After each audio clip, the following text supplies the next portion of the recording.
Jésus se remit à table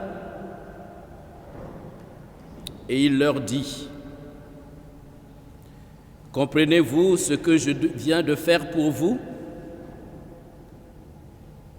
Chers amis, c'est la question du sens. Du sens à donner à ce geste de Jésus qui est posé autrefois aux apôtres et à nous aujourd'hui. Mais comment pouvons-nous en saisir le sens si nous n'établissons pas un lien étroit entre ce geste et ce qui le précède? Avant de poser ce geste si chargé de signification profonde, Jésus institue deux sacrements. Le sacrement de l'Eucharistie. Et en ce jour, comment ne pas avoir une pensée spéciale pour nos fidèles laïcs confinés dans leur maison et qui en sont privés.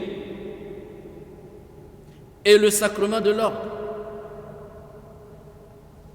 Comment ne pas saisir cette occasion qui nous est offerte en ce jour pour porter dans notre prière, comme l'a insinué notre évêque au début de cette célébration, tous les prêtres, ces vases d'argile qui portent en eux un trésor sans prix, un trésor inestimable. Dans l'Eucharistie qu'il institue, Jésus donne son corps et son sang. Son corps comme nourriture et son sang comme boisson. Il se donne totalement, sans réserve, sans mesure, pour la vie de la multitude, c'est-à-dire de tous, mais en particulier de tous ceux et celles qui se réclament de lui, qui l'accueillent comme l'envoyé du Père, le don parfait du Père. Oui, il est venu nous donner ce que nous ne pouvons pas nous offrir nous-mêmes, la vraie vie, la vie en Dieu. Rappelons-nous son enseignement révélateur. Dieu a tellement aimé le monde qu'il a envoyé son Fils, son unique, afin que quiconque croit en lui ne périsse pas, mais obtienne la vie éternelle. Ou encore, je suis venu pour que les hommes aient la vie et qu'ils l'aient en surabondance. Et puis, sachant que l'heure était venue pour lui de passer de ce monde à son Père, sachant aussi qu'il a aimé les siens jusqu'à l'extrême, jusqu'au bout, Jésus ordonne aux 12 de perpétuer sa présence au monde jusqu'à son retour glorieux. Sacrement essentiellement d'amour avec grand A. Rappelons-nous l'intuition de la petite Thérèse. Aimer, c'est tout donner, c'est se donner soi-même. Et le Christ ne fait rien d'autre que cela dans ce sacrement. L'Eucharistie est le sommet, comme l'enseigne le Concile Vatican II, auquel tend l'action de l'Église et en même temps la source d'où découle sa vertu. En ce sens est éclairante la vision de Don Bosco, les trois blancheurs, et juste le mot de Jean-Paul II au début de son encyclique Ecclesia de Eucharistia.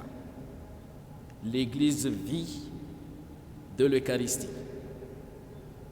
C'est seulement après l'institution de ces deux sacrements, sacrement de l'ordre et sacrement de l'Eucharistie, que Jésus se lève de table, enlève son vêtement, symbole de son identité foncière, de son autorité, de sa personnalité de fils de Dieu tout court.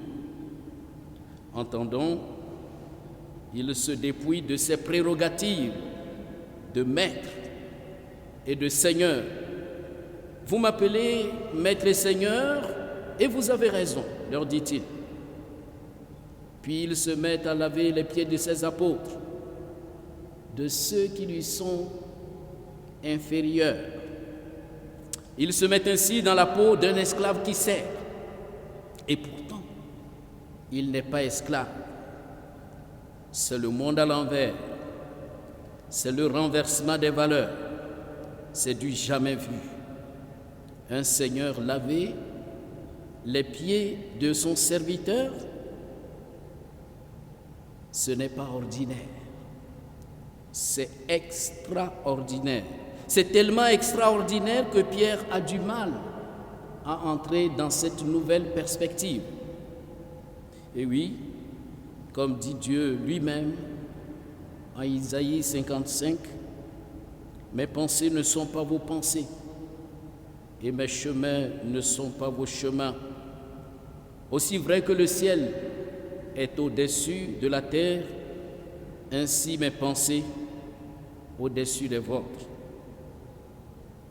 Frères et sœurs, la pensée de Dieu en Jésus à travers ce geste des lavements des pieds, articulé avec l'institution des deux sacrements qui le précèdent, est on ne peut plus limpide. L'essentiel d'une vie dans le Christ Jésus, c'est aimer vraiment, servir humblement. Et c'est là que se trouve le secret de la vraie autorité. Est grand celui qui aime et sert les autres en toute humilité. Frères et sœurs, le service de l'amour authentique et de l'humilité profonde sont intrinsèquement liés. La petite Thérèse l'exprime admirablement. Le propre de l'amour est de toujours s'abaisser. Pour terminer, je nous invite, chers amis, à recevoir en ce jour cette invitation de saint Augustin. Deviens ce que tu reçois. Je dirais plutôt, pour être plus juste, deviens celui que tu reçois à chaque Eucharistie, c'est-à-dire le Christ tout amour, tout humble, le Christ serviteur. Mais comment pouvons-nous lui ressembler si nous n'avons pas la grâce d'être une terre promise, c'est-à-dire une terre où coule le lait et le miel, et si nous n'avons pas non plus le sel en nous? Ô Seigneur Jésus, nous désirons tellement être comme toi, te ressembler. Nourris-nous de ton miel, de ta crème et de ton sel. Amen.